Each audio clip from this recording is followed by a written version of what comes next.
नमस्कार, आदाब, सत श्री अकाल। केम छो मेरे प्यारे यूट्यूब परिवार। सबसे पहले आपसे यही अनुरोध है कि अगले कुछ समय के लिए अपने दिल और दिमाग को पूरी तरह से मेरे साथ जोड़ लीजिए। अपने ईयरफोन्स को अच्छे से लगाइए ताकि आप इस कहानी का हर पल पूरी तन्मयता से महसूस कर सकें।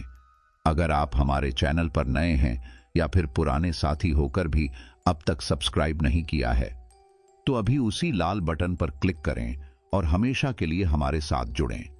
साथ ही सभी से अनुरोध है कि कमेंट बॉक्स में अपना परिचय दें और हमें बताएं कि आपको हमारी कहानी कैसी लगी। तो बिना समय गवाएं चलिए शुरू करते हैं आज की रोमांचक स्टोरी।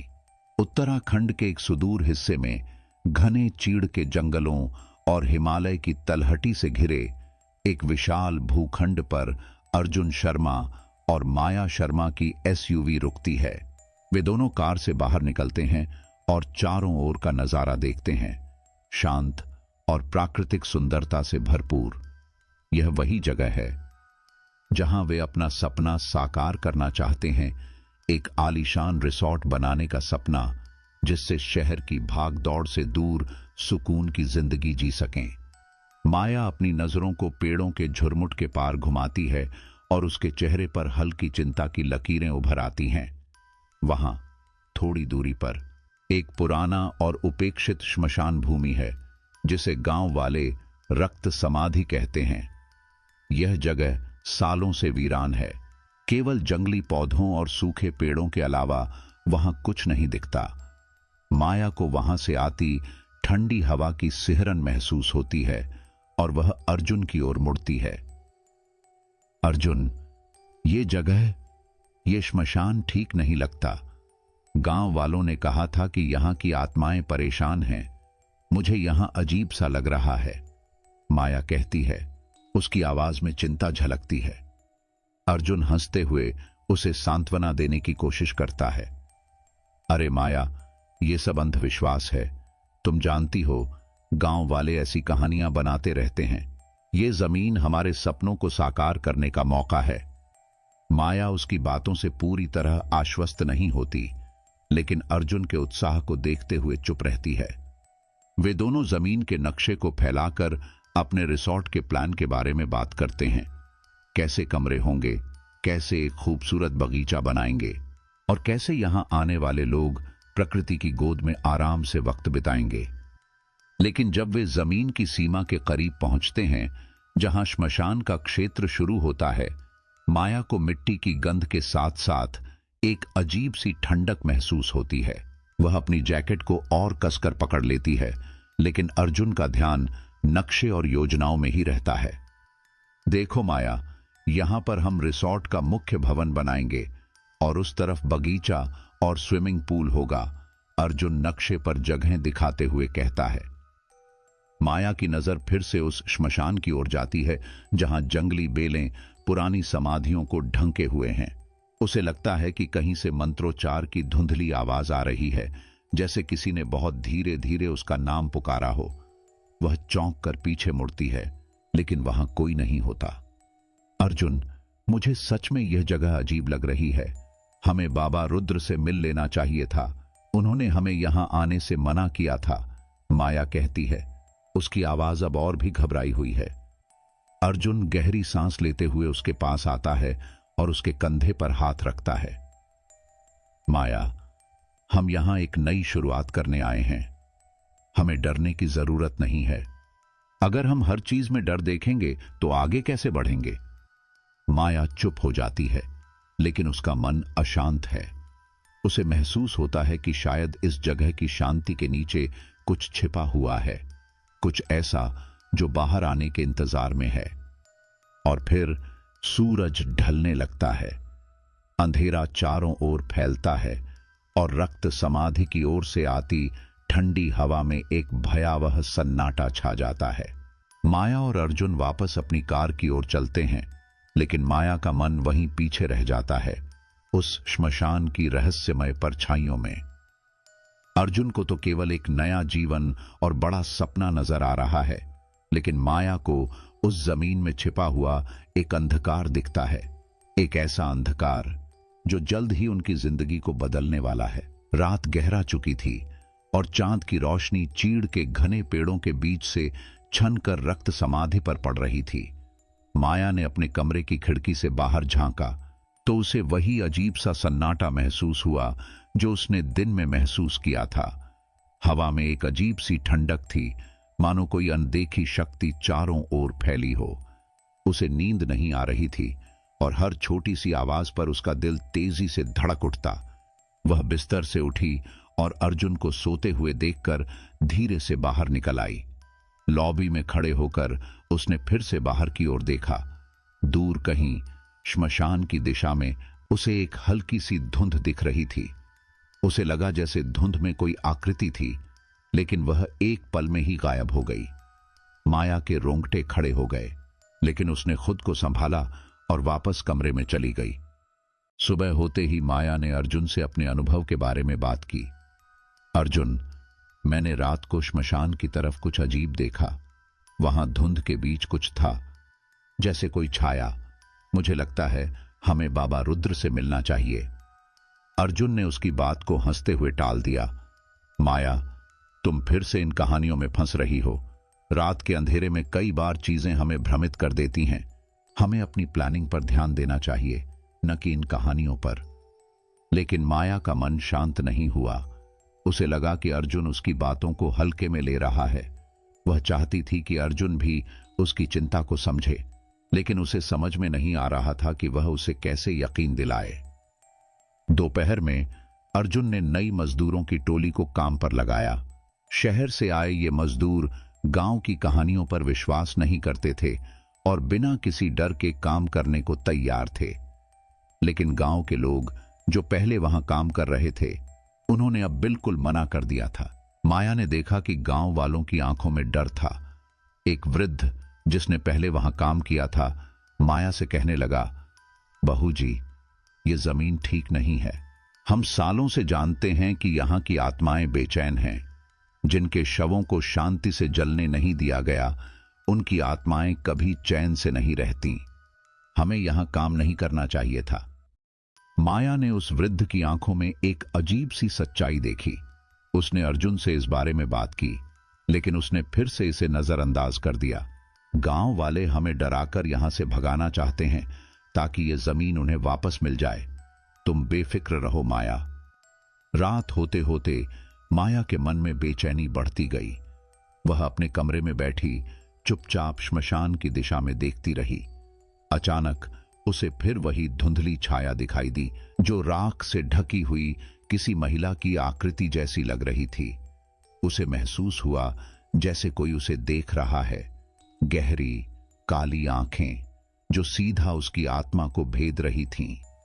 माया की सांसें थम गईं और उसकी आंखों से आंसू बहने लगे। वह भागकर अर्जुन के पास गई और उसे उठाया। अर्जुन, मैंने फिर से देखा उसे। वहां कोई है, वह हमें देख रही है। अर्जुन ने उसका कंधा पकड़ा और उसे संभालने की कोशिश की। माया, तुम खुद को थका रही हो। यह सब सिर्फ तुम्हारे दिमाग का खेल है। आओ, सो जाओ, सब ठीक है।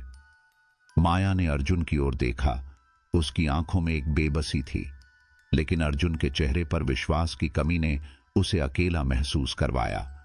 वह जानती थी कि कुछ तो था जो उनकी जिंदगी में अंधेरे की तरह फैल रहा था। अर्जुन की बेफिक्री उसे और भी असहाय महसूस करा रही थी। रात की सन्नाटी में बाहर से एक हल्की सी सरसराहट सुनाई दी, जैसे पत्तों के बीच कोई चल रहा हो। माया ने सिर झटकते हुए खुद को दिलासा दिया कि वह सब सिर्फ उसका वहम था, लेकिन वह नहीं जानती थी कि यह केवल शुरुआत थी और अंधेरा अभी और गहरा होना बाकी था। अगली सुबह माया की आंखें रात भर की जाग के कारण सूजी हुई थीं। उसकी बेचैनी अब इतनी बढ़ चुकी थी कि वह उसे नजरअंदाज नहीं कर पा रही थी। अर्जुन ने उसकी तरफ देखा, लेकिन उसकी थकान को यह कहकर हल्का कर दिया कि माया को बस थोड़ी नींद की जरूरत है। तुम्हें बस आराम करना चाहिए माया। हमें यहां अपने सपने को साकार करना है और तुम इस तरह घबराकर खुद को ही नुकसान पहुंचा रही हो। अर्जुन ने नाश्ते के साथ चाय का कप देते हुए कहा। माया ने चाय का घूंट भरा लेकिन उसकी आंखें फिर से रक्त समाधि की दिशा में चली गईं। उसे लग रहा था कि वह जगह उसे खींच रही है, जैसे कोई अदृश्य ताकत उसे अपने पास बुला रही हो। वह जानती थी कि उसे जवाब चाहिए और वह बाबा रुद्र से मिलने का फैसला करती है। दोपहर होते ही माया गांव के किनारे स्थित बाबा रुद्र के झोंपड़े की तरफ चल पड़ी।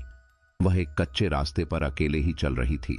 चारों ओर जंगल की नीरवता और चिड़ियों की आवाज उसके कदमों के साथ गूंज रही थी। बाबा रुद्र का झोंपड़ा घने पेड़ों के बीच छिपा हुआ था और वहां पहुंचने पर उसे एक अजीब सा सन्नाटा महसूस हुआ जो उसके कानों में गूंजने लगा। बाबा रुद्र सफेद बालों और झुर्रियों से भरे चेहरे वाले वृद्ध माया के आने का इंतजार कर रहे थे। उन्होंने उसे देखा और बोले, आ गई बहू जी, मैं जानता था तुम जल्दी ही यहां आओगी।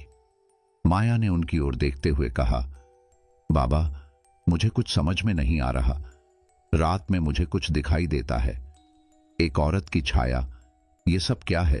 क्या हमसे कोई गलती हो गई है? बाबा ने गहरी सांस ली और अपनी आंखें बंद करके कुछ क्षण के लिए ध्यान में चले गए। फिर उन्होंने माया को पास बैठने का इशारा किया। बहू जी, ये जो जगह है ये साधारण नहीं है, ये रक्त समाधि है। यहां एक ऐसी आत्मा बंधी हुई है जिसे कभी शांति नहीं मिली। माया की आंखें चौड़ी हो गईं। कौन है वो बाबा और क्यों भटक रही है? बाबा ने धीमी आवाज में बताया, उसका नाम था विजया। बहुत समय पहले जब यहां एक जमींदार राज करता था, उसने विजय को जिंदा जलवाया था। उस पर झूठे इल्जाम लगाकर उसे मौत दी गई। उसे न तो सही संस्कार मिला, न ही उसकी आत्मा को मुक्ति। और जब कोई आत्मा ऐसे अधूरी रह जाती है तो वो जगह पर बंध जाती है। माया के रोंगटे खड़े हो गए। उसे समझ में आने लगा कि क्यों वह बार बार वही छाया देखती थी। बाबा, हम क्या करें? क्या उसे शांति नहीं मिल सकती? बाबा ने एक लंबी नजर माया पर डाली और फिर बोले, उसकी आत्मा शांति चाहती है, लेकिन उसके साथ जो अन्याय हुआ था उसकी क्षतिपूर्ति करना आसान नहीं है। तुम लोग वहां रिसोर्ट बना रहे हो, उस जगह को छेड़ रहे हो जिसने उसकी पीड़ा को समेटा है। अब केवल सच्चा प्रायश्चित और रक्त का बलिदान ही उसे मुक्ति दे सकता है। माया का चेहरा फक पड़ गया। रक्त का बलिदान? उसने फुसफुसाते हुए पूछा। बाबा रुद्र ने सिर हिलाते हुए कहा, हां, लेकिन यह बलिदान केवल उसी का हो सकता है जिसने उसे छेड़ा है। अर्जुन ने अपने अहंकार में उसकी समाधि की शांति भंग की है और अब उसकी आत्मा सुकून पाने के लिए बलिदान चाहती है। माया का मन उलझन में पड़ गया। उसने सोचा कि अर्जुन को इस बारे में कैसे बताए। क्या वह मान जाएगा? क्या वह इस सब पर विश्वास करेगा? उसी शाम जब माया घर लौटी तो अर्जुन पहले से ही तनाव में दिखाई दे रहा था। एक और मजदूर जिसे हाल ही में काम पर रखा गया था, गायब हो गया था। अर्जुन ने अपनी नाराजगी माया पर निकाली। यहां क्या हो रहा है? अब यह दूसरा आदमी है जो बिना कोई निशान छोड़े गायब हो गया है। माया ने ठहर कर अर्जुन की ओर देखा। उसके मन में बाबा की बातें गूंज रही थीं, लेकिन वह नहीं जानती थी कि अर्जुन को कैसे समझाए। आखिरकार उसने धीमे स्वर में कहा, अर्जुन, हमें इस जगह की आत्माओं का सम्मान करना चाहिए। बाबा रुद्र ने कहा है कि यहां एक आत्मा बंधी हुई है जिसे हमने परेशान कर दिया है। हमें उनसे प्रायश्चित करना चाहिए। अर्जुन की आंखों में गुस्सा उभर आया। बाबा रुद्र की बातों में आकर तुम पागल हो गई हो माया। तुम नहीं समझती कि यह सब एक साजिश है। गांव वाले हमें डराकर हमारी जमीन छीनना चाहते हैं। माया ने खुद को संयत करते हुए अर्जुन से कहा, और अगर यह सब सच हुआ तो? अगर उस आत्मा की सजा हमारे ऊपर आ गई तो क्या होगा? अर्जुन ने माया को अनदेखा करते हुए बात खत्म कर दी, लेकिन माया के दिल में डर और गहरा हो गया। उसे महसूस हुआ कि वे दोनों एक ऐसे रास्ते पर चल पड़े थे जहां पीछे मुड़ने का कोई रास्ता नहीं था। रात फिर से आई और इस बार माया को लगा कि श्मशान से आती हवा में किसी के रोने की आवाज घुली हुई थी। अर्जुन ने उसकी बातों को नजरअंदाज कर दिया, लेकिन माया जानती थी कि यह सब एक अनहोनी का आभास था, एक चेतावनी कि आने वाला समय और भी भयावह हो सकता है। अर्जुन और माया के बीच की खामोशी अब घर में फैले उस सन्नाटे की तरह थी जो हर कोने में घुला हुआ था। अर्जुन दिन भर रिसोर्ट के काम में लगा रहता, जबकि माया का ध्यान दिन ब दिन उसी रक्त समाधि की ओर खिंचता चला जा रहा था। माया को अब विजया की कहानी का एक एक दृश्य उसकी आंखों के सामने जीवित दिखने लगा था। वह हर रात उसे जलते हुए देखती, उसके चेहरे पर फैली पीड़ा और उसकी आंखों में जमी हुई नफरत को महसूस करती थी। एक रात माया की नींद अचानक टूट गई। उसे लगा जैसे किसी ने उसके कान में फुसफुसाया हो। उसने चारों ओर देखा, लेकिन अंधेरा और सन्नाटा उसके चारों ओर घना था। तभी उसे खिड़की के पार हलचल महसूस हुई। खिड़की से बाहर झांकते ही उसकी नजर रक्त समाधि की दिशा में पड़ी और वहां हल्की चांदनी के बीच उसे फिर वही धुंधली आकृति दिखाई दी। एक औरत की आकृति, राख में सनी हुई, और उसकी आंखें सीधे माया के दिल में उतर रही थीं। माया की सांसें तेज हो गईं और उसने अर्जुन को जगाने के लिए उसका कंधा हिलाया। अर्जुन, देखो, वहां वह फिर से आई है। अर्जुन ने नींद में झुंझलाते हुए माया की ओर देखा। माया, प्लीज मुझे सोने दो, ये सब तुम्हारे दिमाग का भ्रम है, कोई नहीं है वहां। उसने माया को आश्वस्त करने की कोशिश की, लेकिन उसकी आंखों में झलकता गुस्सा और थकान स्पष्ट था। माया ने झुंझलाते हुए खिड़की से नजर हटाई। उसे लगने लगा था कि अर्जुन उसकी बातों को कभी नहीं समझेगा। उसने खुद से कहा, अगर मुझे अकेले ही इससे लड़ना है तो मैं तैयार हूं।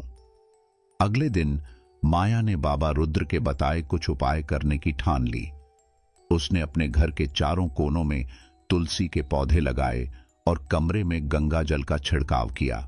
उसने अपने और अर्जुन के बचाव के लिए रक्षा सूत्र बांधे, लेकिन उसे भीतर से पता था कि ये छोटे छोटे उपाय विजया की आत्मा के क्रोध को शांत करने के लिए पर्याप्त नहीं थे। रात होते ही घर के भीतर एक अजीब सी ठंडक फैल गई। बिजली के बल्ब धीमे धीमे फ्लिकर करने लगे और अंधेरे में एक अजीब सी सरसराहट गूंजने लगी। अर्जुन ने इसे बिजली की खराबी समझा और फ्यूज की जांच करने चला गया, लेकिन माया को लगा कि यह कुछ और था, कुछ ज्यादा ही भयावह। अर्जुन जब घर से बाहर निकला तो उसने देखा कि सामने लगी ट्यूबलाइट तेजी से टिमटिमा रही थी। वह पास जाकर फ्यूज चेक करने लगा। तभी उसके कानों में किसी के पैरों की आहट सुनाई दी। उसने मुड़कर देखा, लेकिन वहां कोई नहीं था। माया, तुमने किसी को देखा? उसने घर के भीतर से आवाज लगाई। माया अंदर खिड़की के पास खड़ी थी। उसकी आंखें रक्त समाधि की ओर जमी हुई थीं। उसे लगा जैसे धुंध के बीच कोई आकृति धीरे धीरे उसकी तरफ बढ़ रही है। उसने अर्जुन की आवाज नहीं सुनी। उसकी चेतना अब उस ओर थी जहां विजया की आत्मा से उसका सामना होना था। तभी अर्जुन ने देखा कि ट्यूबलाइट का शीशा अचानक से टूटकर फर्श पर गिर पड़ा। कांच की आवाज से वह चौंक गया और दौड़ता हुआ वापस घर के भीतर आ गया। उसकी सांसें तेज थीं, लेकिन माया को देखकर उसकी घबराहट और भी बढ़ गई। माया ने उसकी ओर मुड़कर देखा। उसकी आंखों में डर और संताप के साथ एक दृढ़ता थी। अर्जुन, हमें उसे शांत करना होगा। वो हमसे कुछ चाहती है, हम उसे नजरअंदाज नहीं कर सकते। अर्जुन के माथे पर पसीना छलक आया। वह माया की बातों पर अब भी पूरी तरह विश्वास नहीं कर पा रहा था, लेकिन घर में जो घटनाएं हो रही थीं, उसने उसे भीतर से हिला दिया था। तुम चाहती हो कि मैं बाबा रुद्र से मिलूं? उसने थके हुए स्वर में पूछा। माया ने सिर हिलाते हुए सहमति दी। हां अर्जुन, बाबा रुद्र ही हमें इस मुसीबत से बाहर निकाल सकते हैं। हमें अब उनकी बातों को मानना पड़ेगा। अर्जुन ने गहरी सांस ली और अपनी आंखें बंद कर लीं। वह जानता था कि वह अहंकार के कारण अब तक इस सब को नकारता आया था, लेकिन माया की आंखों में छिपा हुआ भय और आशा उसे मानने पर मजबूर कर रहा था। ठीक है, कल सुबह हम बाबा रुद्र से मिलेंगे। रात फिर से ठंडी और लंबी हो गई। अंधेरे में माया और अर्जुन के बीच की दूरी अब घटी जरूर थी, लेकिन रक्त समाधि के अंधेरे का साया उनके दिलों में गहराई से बस चुका था। बाहर हवा की सरसराहट और जंगली जानवरों की आवाजों के बीच माया को एक बार फिर विजया की फुसफुसाहट सुनाई दी, एक आखिरी चेतावनी जिसे वह अनसुना नहीं कर सकती थी। अगली सुबह सूरज की किरणों ने घने पेड़ों के बीच से झांकते हुए जमीन को छुआ, लेकिन माया और अर्जुन के लिए यह सुबह किसी भारी मन के साथ शुरू हुई थी। माया का चेहरा थका हुआ और पीला लग रहा था, जैसे रात भर उसे कोई बुरे सपने परेशान कर रहे हों। अर्जुन ने उसे देखा और पहली बार उसे महसूस हुआ कि शायद माया की बातें महज वहम नहीं थीं। चलो माया, बाबा रुद्र से मिलते हैं। अर्जुन की आवाज में अब पिछली रात का डर झलक रहा था। उसने अपनी जिद और अहंकार को थोड़ी देर के लिए किनारे रखा और माया की बात मानने का फैसला किया। माया ने सहमति में सिर हिलाया और दोनों ने बाबा रुद्र के झोंपड़े की ओर कदम बढ़ा दिए। रास्ते में जंगल की सर्द हवा उनके चारों ओर लिपटी रही, मानो किसी ने उनकी निगरानी कर रही हो। अर्जुन अब हर हलचल पर चौकस था। उसकी आंखों में अब वह तसल्ली नहीं थी जो पहले हुआ करती थी। बाबा रुद्र का झोंपड़ा उसी पुरानी जगह पर खड़ा था जहां वह पहले भी मिला था, चट्टानों के पास, जहां से पूरे जंगल का नजारा साफ दिखता था। बाबा अपने छोटे से चूल्हे पर धूनी जलाते हुए ध्यान में बैठे हुए थे, मानो उन्हें अर्जुन और माया के आने का पहले से आभास हो। आ गए तुम लोग। बाबा ने अपनी आंखें खोलीं और एक गहरी नजर माया पर डाली। मैंने कहा था ना, वह आत्मा शांत नहीं है। अब क्या करोगे अर्जुन?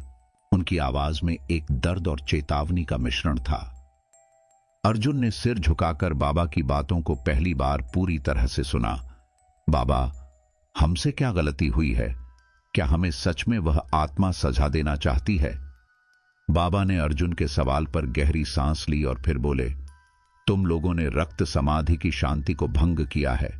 वह आत्मा यहां सैकड़ों सालों से बंधी हुई है, अपनी मुक्ति की तलाश में।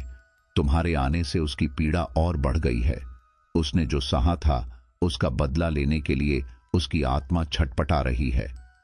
माया ने कांपती आवाज में पूछा, क्या आप कोई उपाय है बाबा? क्या हम उसे शांति दे सकते हैं? बाबा ने राख से सने हाथों से अपनी लंबी दाढ़ी को सहलाया और बोले, उपाय है, परंतु सरल नहीं। तुम्हें उसकी पीड़ा को समझना होगा।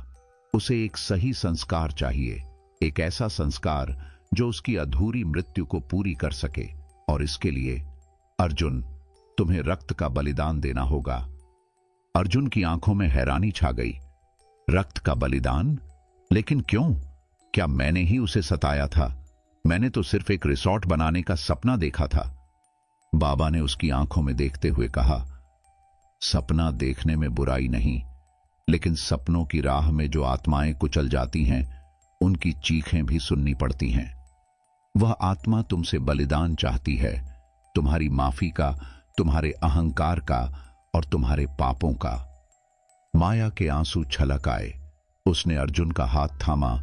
उसकी आंखों में विनती थी, अर्जुन, हमें यह करना होगा, नहीं तो वह आत्मा हमें कभी चैन से नहीं रहने देगी। मैं नहीं देख सकती तुम्हें इस तरह आत्मा के क्रोध का सामना करते हुए। अर्जुन ने माया की ओर देखा। उसकी आंखों में दर्द और भय था, लेकिन साथ ही एक अनकही दृढ़ता भी। उसने अपनी गलती को महसूस किया। वह जानता था कि उसने माया की बातों को नजरअंदाज किया, गांव वालों की चेतावनियों को अनसुना किया और अपनी जिद में आकर सब कुछ अनदेखा कर दिया। ठीक है बाबा, मैं तैयार हूं। अर्जुन की आवाज में अब एक अजीब सी मजबूती थी। लेकिन मैं क्या करूं? मुझे क्या करना होगा? बाबा ने धूनी से उठती राख को हाथ में लिया और उसे अर्जुन के माथे पर लगाया। कल की रात अमावस्या है। वही रात है जब आत्माएं सबसे शक्तिशाली होती हैं। उस रात तुम रक्त समाधि पर जाकर उसकी राख पर अपना रक्त चढ़ाओगे और उसे शांति की प्रार्थना अर्पित करोगे। लेकिन याद रखना, यह साधारण बलिदान नहीं होगा। यह तुम्हारे पछतावे और सच्चे प्रायश्चित का प्रतीक होना चाहिए, तभी उसकी आत्मा मुक्त होगी। अर्जुन और माया ने बाबा की बातें सुनी और उनके मन में डर और उम्मीद का अजीब सा मिश्रण जाग उठा। दोनों ने बाबा को प्रणाम किया और वापस घर की ओर चल पड़े। रास्ते में माया ने अर्जुन का हाथ पकड़ा। उसकी आंखों में पहली बार कई दिनों बाद थोड़ी सी राहत की झलक थी। अर्जुन ने उसे दिलासा दिया, माया, चाहे जो हो, मैं अब तुम्हें इस डर से मुक्त करूंगा।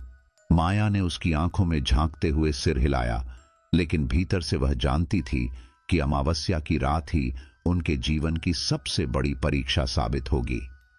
बाहर शाम ढलने लगी और रक्त समाधि की ओर से आती ठंडी हवा ने उनकी उम्मीदों को एक अनजानी सर्दी में लपेट लिया। अमावस्या की रात की तैयारी करते हुए अर्जुन और माया के दिलों में एक अजीब सा बोझ था। यह रात, जो उनकी जिंदगी को हमेशा के लिए बदलने वाली थी, तेजी से नजदीक आ रही थी। दिन ढलते ही अंधेरा चारों ओर फैलने लगा और रक्त समाधि की दिशा से आती सर्द हवा घर के भीतर तक घुस आई, मानो वह हवा नहीं बल्कि एक अनदेखी चेतावनी हो। अर्जुन ने बाबा रुद्र द्वारा बताए गए सभी आवश्यक सामान को इकट्ठा किया। गंगाजल, राख, एक तेज धार वाला चाकू और माया के लिए रक्षा सूत्र। माया चुपचाप उसके पास बैठी हुई थी। उसकी आंखों में एक अनकही प्रार्थना थी। अर्जुन ने उसके हाथ में रक्षा सूत्र बांधते हुए उसे दिलासा दिया, माया, जो भी हो, मैं तुम्हें बचाने के लिए हर कदम उठाऊंगा।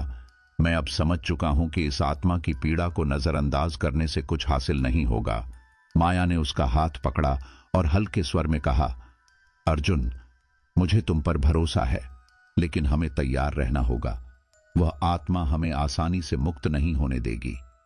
जैसे ही रात की गहराई बढ़ने लगी, अर्जुन और माया ने बाबा के बताए अनुसार रक्त समाधि की ओर चलना शुरू किया। जंगल की राह में हर पेड़ की छाया उन्हें घूरती हुई सी महसूस हो रही थी। अर्जुन के हाथ में मशाल थी, जिसकी रोशनी में माया का चेहरा पीला और डर से भरा हुआ लग रहा था। जब वे रक्त समाधि पहुंचे तो वहां की सर्दी ने उनकी हड्डियों तक को जमा दिया। चारों ओर सन्नाटा फैला हुआ था और दूर दूर तक कोई नहीं था, बस वे दोनों और वह पुरानी वीरान श्मशान भूमि। अर्जुन ने गहरी सांस ली और एक छोटी सी चटाई पर गंगा जल का छिड़काव किया। फिर दोनों ने वहां बैठकर प्रायश्चित की प्रार्थना शुरू की। मशाल की रोशनी में माया की नजर उस पुरानी समाधियों पर पड़ी जो जंगली बेलों से ढंकी हुई थीं। उसकी आंखों के सामने फिर से वही दृश्य उभरने लगे, विजया की जलती हुई आकृति, उसकी पीड़ा और उसकी आंखों में बसी नफरत। माया का मन भय से कांप उठा, लेकिन उसने खुद को संभालने की कोशिश की। अर्जुन ने चाकू उठाया। उसके हाथ थोड़े कांप रहे थे। उसने चाकू से अपनी हथेली को काटा और रक्त की बूंदें विजया की राख पर टपकाईं। जैसे ही पहली बूंद गिरी, चारों ओर की हवा में एक अजीब सी गूंज फैल गई, मानो किसी ने एक लंबी गहरी सांस ली हो। तभी हवा का एक तेज झोंका आया और मशाल बुझ गई। अंधेरा तुरंत उनके चारों ओर घिर आया। माया ने अर्जुन का हाथ पकड़ लिया। उसकी उंगलियां ठंडी और कांपती हुई थीं। अर्जुन, मुझे डर लग रहा है, माया ने धीमी आवाज में कहा। उसकी आवाज डर से कांप रही थी। अर्जुन ने उसे अपनी ओर खींचा। डरो मत माया, हम यहां उसी की शांति के लिए आए हैं। अचानक चारों ओर की धुंध और गहरी हो गई और उसमें से एक आकृति उभरने लगी, वही राख से ढकी हुई जली हुई औरत की आकृति। उसकी आंखें अंधेरे में जलती हुई लाल थीं। यह विजया की आत्मा थी जो उनकी तरफ बढ़ रही थी।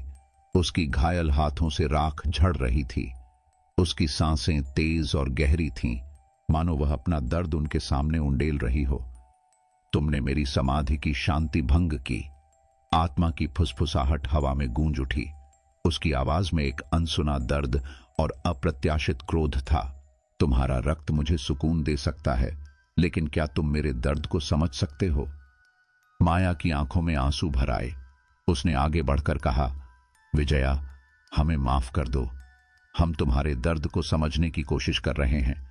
हम बस चाहते हैं कि तुम मुक्त हो जाओ। विजया की आत्मा कुछ क्षण के लिए ठिठकी, फिर उसके चेहरे पर एक भयावह मुस्कान उभर आई। मुक्ति? उसने हंसते हुए कहा। उसकी हंसी में एक दरार और पागलपन झलक रहा था। मुझे इस जगह से कभी मुक्त नहीं किया गया।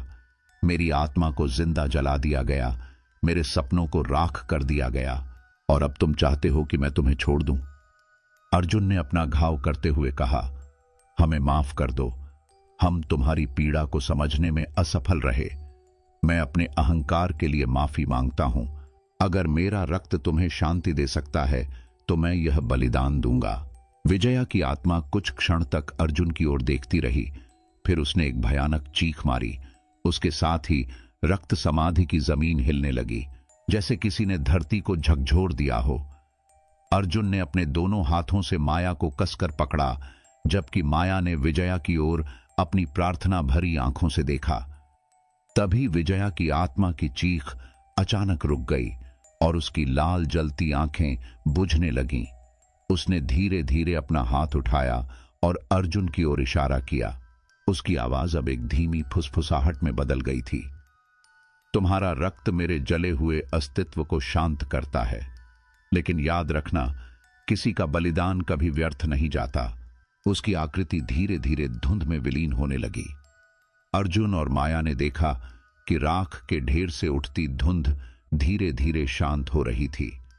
हवा की सर्दी में अब एक अलग सी नमी आ गई थी, और एक आखिरी बार माया को लगा कि विजया की आत्मा ने उसके सिर पर अपना हाथ रखा, मानो उसे आशीर्वाद दे रही हो। उस रात जब वे वापस घर लौटे तो हवा अब शांत थी और जंगल में एक अजीब सी सुकून की लहर दौड़ गई थी। अर्जुन और माया ने महसूस किया कि शायद उन्होंने विजया की आत्मा को थोड़ी सी शांति दे दी थी, लेकिन उन्होंने यह भी जाना कि उनके रास्ते में अब भी कई मुश्किलें थीं। अर्जुन और माया के लौटने के बाद से घर में एक अजीब सी खामोशी छा गई थी। बाहर की हवा में वह भारीपन अब नहीं था, और रक्त समाधि की दिशा से आती ठंडी हवाएं भी अब पहले जैसी नहीं थीं। लेकिन उनके मन के भीतर अब भी अमावस्या की रात की घटनाएं गूंज रही थीं। अर्जुन का जख्म तो भर रहा था, लेकिन उसकी आत्मा पर जो पछतावे की दरार पड़ी थी वह अभी भी ताजा थी। अर्जुन ने माया की ओर देखा, जो पूजा के कमरे में बैठकर दीपक जला रही थी। उसकी आंखों में थकान के बावजूद एक नया विश्वास था। उस रात के बाद से माया ने खुद को विजया की आत्मा के प्रति एक नई जिम्मेदारी के रूप में देखना शुरू कर दिया था। माया, क्या तुम्हें लगता है कि वह आत्मा अब मुक्त हो गई है? अर्जुन ने धीमे स्वर में पूछा, मानो उसे खुद अपने शब्दों पर भरोसा न हो। माया ने एक क्षण के लिए दीपक की लौ को देखा, जो शांत और स्थिर जल रही थी। मुझे नहीं पता अर्जुन, मुझे लगता है कि हमने उसे थोड़ा सुकून दिया है, लेकिन उसकी पूरी मुक्ति अभी बाकी है। उसका दर्द बहुत गहरा है, और वह दर्द सिर्फ हमारे बलिदान से मिट नहीं सकता। हमें उसके अधूरे सपनों को समझना होगा। अर्जुन ने गहरी सांस ली और उसके बगल में बैठ गया। मैं समझ रहा हूं माया, मैंने इतने दिनों तक तुम्हारी बातों को नजरअंदाज किया, लेकिन अब मुझे समझ में आ रहा है कि यह सब हमारे साथ ही जुड़ा हुआ था। शायद हम इस जगह पर किसी मकसद से आए थे। माया ने उसकी बातों को ध्यान से सुना। वह जानती थी कि अर्जुन के लिए यह सब मानना कितना मुश्किल था। उन्होंने साथ मिलकर बाबा रुद्र के निर्देशों का पालन किया था, लेकिन अब भी उनके दिलों में एक अनसुलझी पहेली की तरह कुछ सवाल बाकी थे। दोपहर में माया ने फिर से बाबा रुद्र के पास जाने का फैसला किया। वह जानती थी कि केवल वही उन्हें विजया की कहानी के उन हिस्सों के बारे में बता सकते थे जो अब तक छिपे हुए थे। अर्जुन ने उसे अकेले जाने दिया, यह सोचते हुए कि शायद माया को कुछ उत्तर मिल सकें जो वह खुद नहीं समझ पाया था। बाबा रुद्र के झोंपड़े पर पहुंचने पर माया ने देखा कि बाबा धूनी के पास बैठे हुए गहरी ध्यानावस्था में थे। उसकी आहट सुनकर बाबा ने आंखें खोली और उसे बैठने का इशारा किया। बहू जी, तुम जानना चाहती हो कि अब क्या करना है? बाबा ने धीरे से पूछा, मानो उन्हें माया के मन की बात पहले से पता हो। माया ने सिर हिलाया। बाबा, हमने बलिदान दिया, प्रायश्चित किया, लेकिन मुझे अब भी लगता है कि विजया की आत्मा को पूरी तरह से मुक्ति नहीं मिली है। हमें अब क्या करना होगा? बाबा ने एक गहरी सांस ली और राख से सने अपने हाथों को जोड़ते हुए बोले, विजया की आत्मा का क्रोध उसका पूरा अस्तित्व नहीं है बहू जी। उसके अंदर का क्रोध उसकी अधूरी इच्छाओं का प्रतिबिंब है। वह जीवन में जिस अन्याय का सामना कर रही थी, उसी ने उसकी आत्मा को इस भूमि से बांध दिया है। उसे मुक्त करने के लिए तुम्हें उसके बीते हुए दर्द को जानना होगा। माया की आंखों में सवाल थे। लेकिन बाबा, हम उसके बारे में और क्या जान सकते हैं? क्या कोई और कहानी है जो अब तक अनकही है? बाबा ने आंखें बंद की और बोले, विजया एक साधारण औरत नहीं थी। वह जमींदार की नजदीकी थी, लेकिन उसकी मासूमियत का फायदा उठाया गया। उसे उस पर किए गए अन्याय का कभी न्याय नहीं मिला। उसकी आत्मा तब तक मुक्त नहीं होगी जब तक उसकी कहानी का सच इस दुनिया के सामने नहीं आएगा। माया की आंखों में संकल्प की चमक उभर आई। मैं उसकी कहानी जानूंगी बाबा। मैं उसकी सच्चाई सबके सामने लाऊंगी, चाहे जो हो जाए। बाबा ने उसे आशीर्वाद दिया और कहा, जाओ बहू जी, तुम्हारा रास्ता कठिन है, लेकिन यही तुम्हारी और उस आत्मा की मुक्ति का मार्ग है। उस रात माया ने अर्जुन के साथ मिलकर पुराने दस्तावेजों और गांव के बुजुर्गों से बातें करनी शुरू की। उन्होंने विजया की कहानी के उन पहलुओं को जानने की कोशिश की जो अब तक धूल और खामोशी के पर्दों में छिपे हुए थे। उन्हें पता चला कि विजया ने जमींदार की साजिश का विरोध किया था, जिसने गांव के गरीब किसानों से उनकी जमीनें छीन ली थीं। उसने किसानों के लिए आवाज उठाई थी, लेकिन उसे धोखे से जिंदा जलाकर मार दिया गया।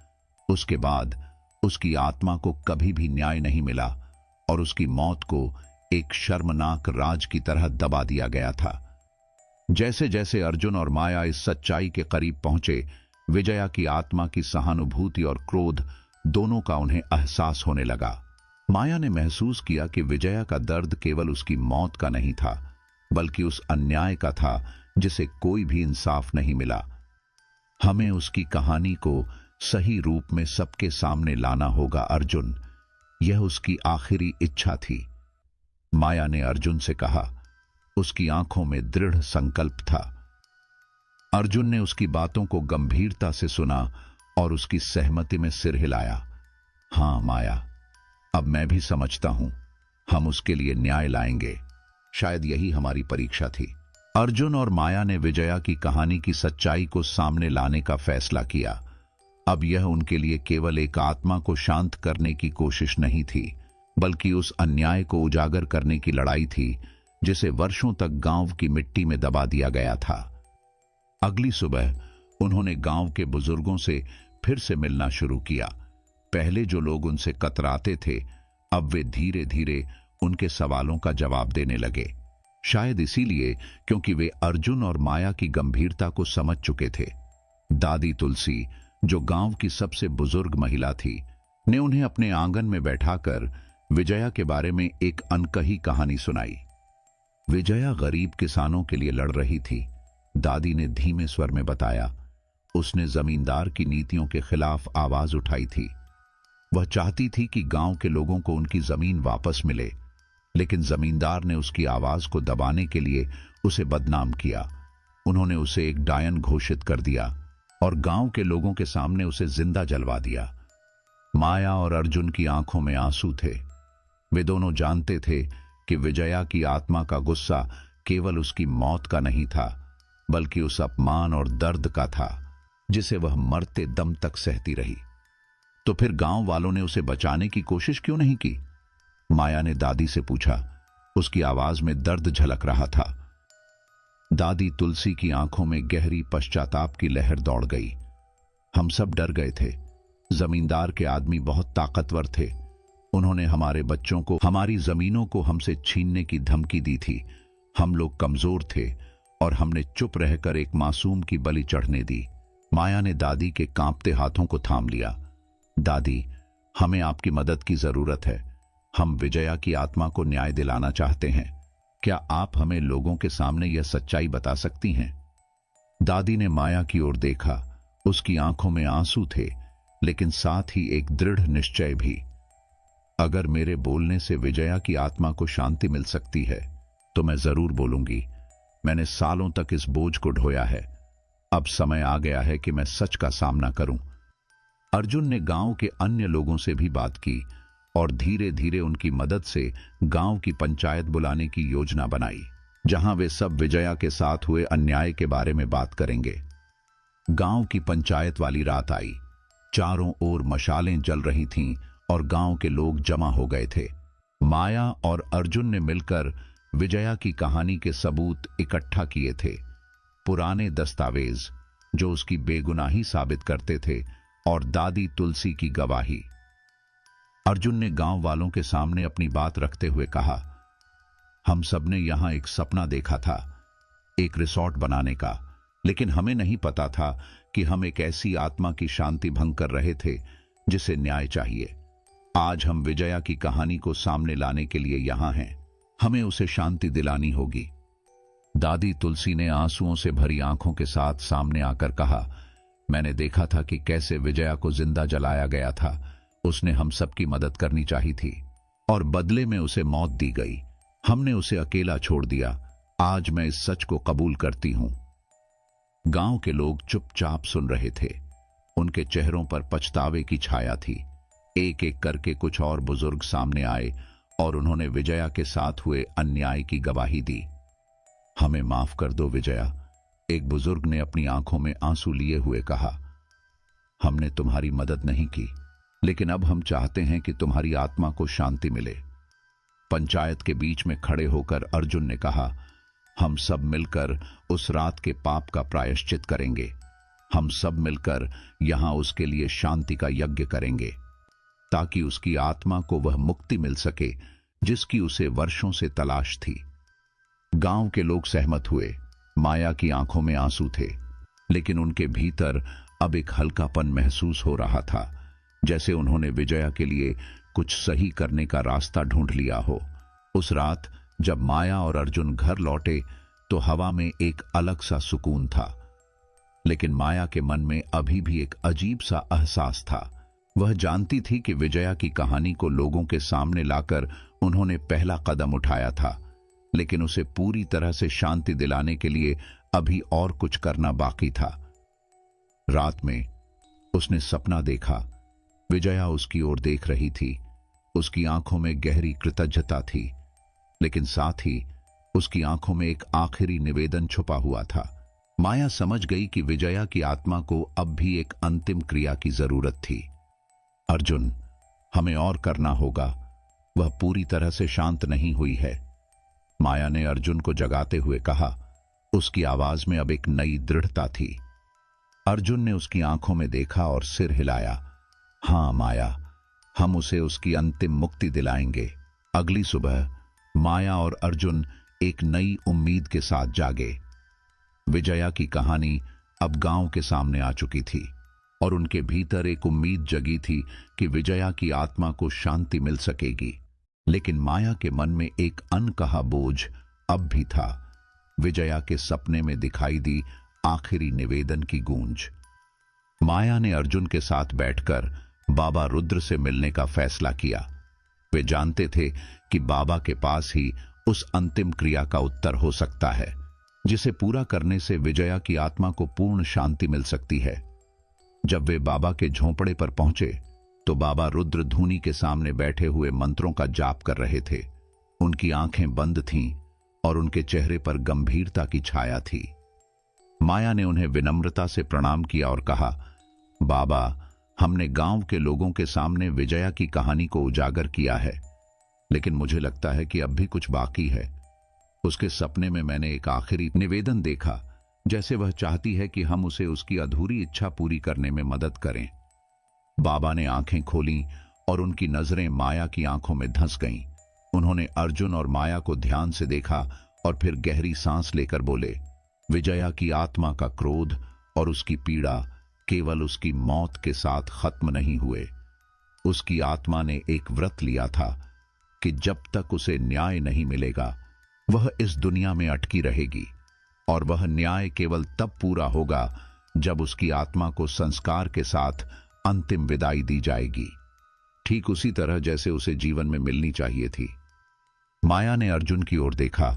उसकी आंखों में चिंता और संकल्प का मिलाजुला भाव था। बाबा, हमें क्या करना होगा? उसने धीरे से पूछा। बाबा ने गंगा जल से भरा एक मटका उनकी ओर बढ़ाया और कहा, तुम्हें विजया की आखिरी संस्कार की पूरी प्रक्रिया करनी होगी। उसे उसी तरह जलाना होगा जिस तरह किसी सम्मानित आत्मा को विदाई दी जाती है। लेकिन ध्यान रहे, यह कार्य रात के अंतिम पहर में करना होगा, जब आत्माएं और जीवितों के बीच की सीमा सबसे पतली होती है। माया ने मटका पकड़ते हुए सिर झुका लिया। वह जानती थी कि यह कार्य आसान नहीं होगा, लेकिन वह अब पीछे हटने के लिए तैयार नहीं थी। अर्जुन ने भी उसकी ओर देखते हुए सिर हिलाया। हम यह करेंगे बाबा, हम उसे उसकी सच्ची विदाई देंगे। रात का अंतिम पहर धीरे धीरे नजदीक आ रहा था। माया और अर्जुन ने रक्त समाधि के पास एक पवित्र स्थान तैयार किया। उन्होंने गंगा जल से उस भूमि को शुद्ध किया, चारों दिशाओं में दीप जलाए और माया ने विजया की राख को एक कपड़े में लपेटकर अपने हाथों में लिया। उसकी आंखों में आंसू थे, लेकिन उसके कदमों में अब कोई हिचक नहीं थी। अर्जुन ने हवन कुंड तैयार किया और माया ने राख के उस कपड़े को हवन में रखा। उन्होंने बाबा रुद्र द्वारा बताए गए संस्कार मंत्र का जाप शुरू किया। चारों ओर की हवा भारी थी और रात के सन्नाटे में केवल उनके मंत्रों की गूंज सुनाई दे रही थी। जैसे ही उन्होंने मंत्रोच्चार पूरा किया, हवन कुंड की आग तेजी से जलने लगी। आग की लपटों में माया को एक बार फिर विजया की छवि दिखाई दी, लेकिन इस बार उसका चेहरा शांत था। उसकी आंखों में कृतज्ञता की चमक थी। उसकी पीड़ा अब गायब हो चुकी थी, मानो उसकी आत्मा ने आखिरी बार उस आग के माध्यम से अपनी मुक्ति की ओर कदम बढ़ा लिया हो। अचानक एक तेज हवा का झोंका आया और आग की लपटें शांत हो गईं। चारों ओर एक गहरी शांति फैल गई। माया और अर्जुन ने महसूस किया कि उस रात की ठंडक अब पूरी तरह से गायब थी। उन्हें लगा जैसे जंगल ने एक लंबी सांस ली हो और एक भारी बोझ अब उठ चुका हो। माया ने अर्जुन का हाथ थामा, उसकी आंखों में आंसू छलक रहे थे। अर्जुन, मुझे लगता है कि अब विजया की आत्मा को सच्ची शांति मिल गई है। अब वह उस दर्द से मुक्त है जिसे उसने सदियों तक झेला था। अर्जुन ने माया की ओर देखा और हल्के से सिर हिलाया। हां माया, हमने जो किया वह न सिर्फ विजया के लिए था, बल्कि हमारे लिए भी। हम इस जमीन पर आए थे एक नया सपना देखने, लेकिन हमने यहां एक अधूरी कहानी को पूरा किया। वे दोनों कुछ देर तक उस पवित्र स्थान के सामने बैठे रहे, मानो विजया की आत्मा को आखिरी विदाई दे रहे हों। आसमान में तारे झिलमिला रहे थे और उन तारों के बीच माया ने महसूस किया कि एक उज्जवल तारा उनकी ओर मुस्कुरा रहा था। विजया का तारा, जिसने अब अंततः अपनी जगह पाली थी। वापसी के समय अर्जुन और माया ने देखा कि रक्त समाधि की भूमि अब पहले जैसी भयावह नहीं लग रही थी। वहां की मिट्टी अब शांत थी, मानो विजया की आत्मा के क्रोध की जगह अब सुकून और शांति ने ले ली हो। उन दोनों ने एक दूसरे की ओर देखा और घर की ओर लौटने लगे, जानते हुए कि अब उनके जीवन में एक नया अध्याय शुरू होने वाला है। एक अध्याय जहां उन्होंने न केवल अपने सपनों को, बल्कि एक आत्मा की अधूरी कहानी को भी पूरा किया। अर्जुन और माया के जीवन में वह रात एक मोड़ की तरह थी। विजया की आत्मा को अंतिम विदाई देने के बाद उन्होंने महसूस किया कि उनका दिल हल्का हो गया था, मानो एक भारी बोझ उतर गया हो। रक्त समाधि, जो पहले भय और रहस्य का प्रतीक थी, अब एक सपाट और शांत जगह बन चुकी थी। वहां की मिट्टी, जो कभी ठंडी और डरावनी लगती थी, अब एक गहरी शांति से लिपटी हुई थी। अगली सुबह सूरज की पहली किरणें जब जंगल के ऊपर फैलीं, तो अर्जुन और माया ने देखा कि उनके घर के आसपास की हवा में एक नवीनता थी, जैसे प्रकृति ने उनके प्रयासों को स्वीकार कर लिया हो। चिड़ियों की चहचहाहट, जो पहले सन्नाटे में खोई हुई थी, अब फिर से गूंजने लगी थी। माया ने अपने आंगन में एक छोटा सा दीपक जलाया और उसकी लौ में उसने विजया की आत्मा की यादों और आशीर्वाद को देखा। उसकी आंखों में आंसू थे, लेकिन ये आंसू अब दर्द के नहीं, बल्कि सुकून और संतोष के थे। उसने अर्जुन की ओर देखा और हल्के से मुस्कुराई। अर्जुन, मुझे लगता है कि अब हमारा यहां रहने का मकसद पूरा हो चुका है। हम यहां एक नया सपना लेकर आए थे, लेकिन हमें यहां एक अधूरी कहानी मिली जिसे हमने पूरा किया। अर्जुन ने उसकी बात को ध्यान से सुना और उसके कंधे पर हाथ रखा। हां माया, हम यहां विजया की मुक्ति के लिए आए थे और शायद उसने हमें भी कुछ सिखाया है। सपनों के पीछे दौड़ते समय हमें अतीत की परछाइयों का सम्मान करना चाहिए। उन्होंने निर्णय लिया कि अब वे अपना रिसोर्ट बनाने का सपना छोड़ देंगे और इस भूमि को उसकी प्राकृतिक स्थिति में रहने देंगे। उन्होंने बाबा रुद्र की मदद से गांव वालों के साथ मिलकर वहां एक स्मारक बनाने का विचार किया, जहां विजया और उन सभी लोगों की यादें सजीव रह सकें जिन्होंने अतीत में अन्याय का सामना किया था। गांव के लोग जो पहले अर्जुन और माया के खिलाफ थे, अब उनके पास आकर उनका साथ देने लगे। दादी तुलसी और गांव के बुजुर्गों ने स्मारक की नींव रखी और वहां एक छोटा मंदिर भी बनाया गया जहां वे सभी प्रार्थना और ध्यान कर सकते थे। बाबा रुद्र ने वहां की मिट्टी पर गंगा जल छिड़कते हुए कहा, अब यह जगह उन आत्माओं के लिए एक शांति का स्थल बनेगी जिनकी कहानियों को कभी दबा दिया गया था, और तुम दोनों ने यहां आकर जो किया वह किसी तपस्या से कम नहीं था। अर्जुन और माया ने बाबा को धन्यवाद दिया और वहां के लोगों के बीच बैठकर एक साधारण भोज का आयोजन किया। इस समारोह में हर किसी के चेहरे पर एक हल्की मुस्कान और संतोष की चमक थी। अर्जुन ने महसूस किया कि उसने न केवल विजया की आत्मा को शांति दी थी, बल्कि उसने अपने अहंकार और गलतियों से भी मुक्ति पाई थी। कुछ दिनों बाद अर्जुन और माया ने अपने पुराने घर लौटने का फैसला किया, लेकिन इस बार उनके मन में डर या पछतावा नहीं था, बल्कि उन्होंने अपने भीतर एक नया साहस और संतोष पाया था। उन्होंने समझ लिया था कि कभी कभी जिंदगी हमें उन रास्तों पर ले जाती है जिनके बारे में हम सोच भी नहीं सकते। जब वे लौट रहे थे तो उन्होंने आखिरी बार रक्त समाधि की ओर देखा। वहां की हवा अब स्थिर और शांत थी और उनके दिलों में एक अनकहा आभार महसूस हुआ, जैसे विजया की आत्मा ने उन्हें धन्यवाद दिया हो।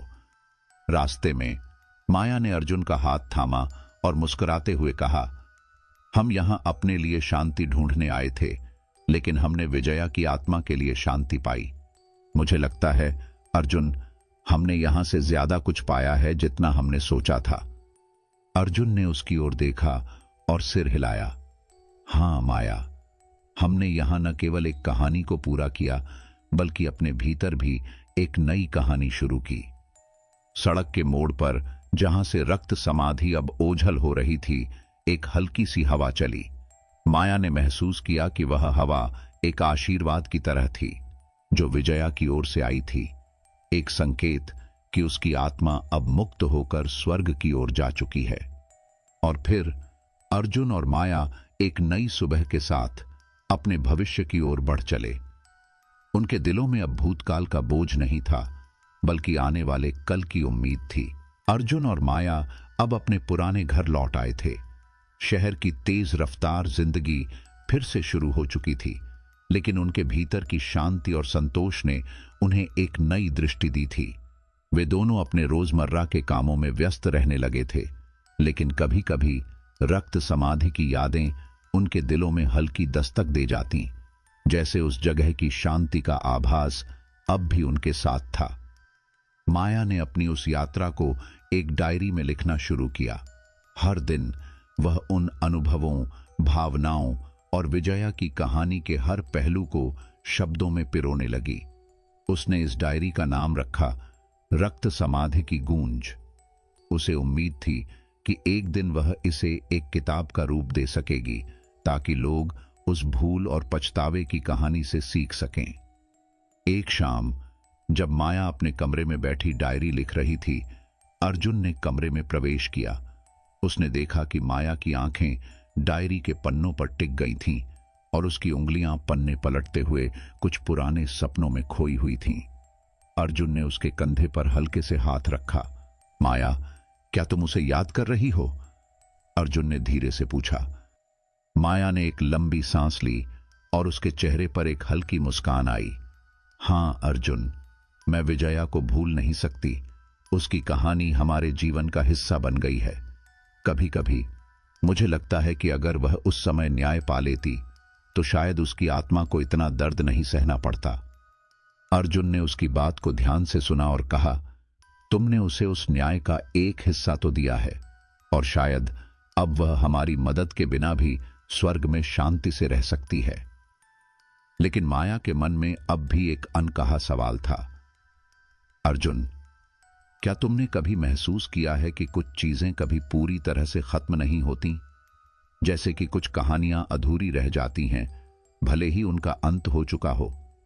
अर्जुन ने उसकी आंखों में झांका और उसके सवाल का जवाब देने के बजाय उसके हाथ को अपने हाथ में ले लिया। कभी कभी अधूरी कहानियां भी हमें पूरी कर जाती हैं माया, हमें उनके साथ जीना सीखना होता है। उस रात माया ने सपने में फिर से एक जंगल की झलक देखी। वह जंगल वही था जहां रक्त समाधि स्थित थी, लेकिन इस बार उसे वहां की हवा में न कोई सर्दी थी न कोई दर्द। उसे लगा जैसे जंगल की हर पत्ती, हर पेड़ उसे शांत मुस्कान के साथ देख रहा था। और फिर दूर कहीं उसे एक आकृति दिखाई दी, विजया, जो अब राख और दर्द से मुक्त होकर एक सफेद साड़ी में मुस्कुराते हुए खड़ी थी। उसकी आंखों में अब क्रोध नहीं था, बल्कि कृतज्ञता का भाव था। माया ने देखा कि विजया ने हाथ उठाकर उसे आशीर्वाद दिया और फिर उसकी आकृति धीरे धीरे धुंध में विलीन हो गई। माया की आंखों से आंसू बह निकले, लेकिन उसके दिल में अब एक अजीब सा सुकून था, जैसे उसने विजया की आत्मा से उसकी आखिरी विदाई पाली हो। सुबह उठने पर माया ने अर्जुन को यह सपना बताया। अर्जुन ने उसे दिलासा देते हुए कहा, माया, यह संकेत है कि अब वह हमसे विदा ले चुकी है। अब उसकी आत्मा पूरी तरह से मुक्त है। उस दिन माया ने अपनी डायरी के आखिरी पन्ने पर लिखा, शांति पाई, दर्द मिटा, अधूरी कहानी अब पूरी है। रक्त समाधि की गूंज अब हमारे जीवन में एक सुकून की तरह बसी है। उन्होंने अपनी जिंदगी को एक नया उद्देश्य दिया। अर्जुन ने अपनी पुरानी जिद छोड़कर गांव के बच्चों के लिए एक स्कूल खोलने का फैसला किया और माया ने गांव की महिलाओं के लिए साक्षरता अभियान शुरू करने का सोचा। वे चाहते थे कि जो सीख उन्होंने रक्त समाधि से पाई वह दूसरों के लिए भी एक प्रेरणा बन सके। गांव में स्मारक के पास अब एक छोटा सा पाठशाला भी बन चुका था, जहां बच्चे और बुजुर्ग साथ मिलकर पढ़ाई करते थे। दादी तुलसी ने वहां विजया की कहानी बच्चों को सुनाने की जिम्मेदारी ली थी, ताकि वे जान सकें कि कैसे अन्याय का सामना करने में सच्चाई और हिम्मत सबसे बड़ा बलिदान होता है। अर्जुन और माया ने महसूस किया कि अब उनकी जिंदगी में सपनों की चमक के साथ साथ अतीत की कहानियों की गहराई भी जुड़ गई थी। उन्होंने जाना कि कभी कभी हमें अपनी गलतियों का सामना करके उन्हें सुधारना पड़ता है और इसी से सच्चे अधिकार का एहसास होता है।